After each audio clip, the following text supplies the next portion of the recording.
My name's Chef Egg, and I want to give you the skills you need to succeed in the kitchen. Today, we're going to talk about choosing healthy fats. Now, there are a lot of fats out there, okay?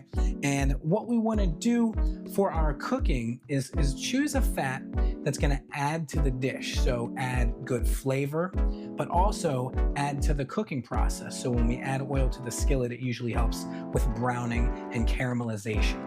Now, there's a lot of different oils to choose from.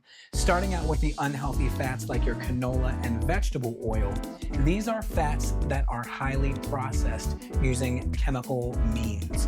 So basically, they take a bunch of seeds, they throw it into a hopper with some solvents, and they extract the oil that way.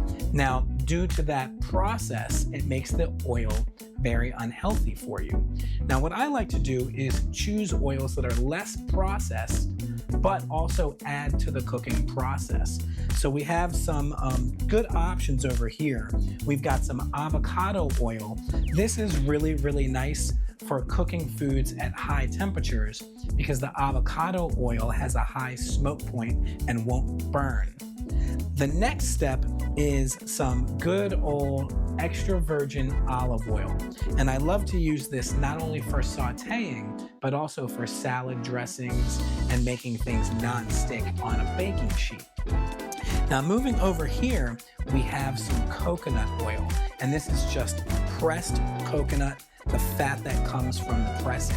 And this can be used to add flavor to food, but also really kind of increase the richness of the food as well. Last but not least, we have some butter over here. And I add butter to this because butter is just less processed. It's just agitated cream. The fat and the whey separate, and the fat part is the butter.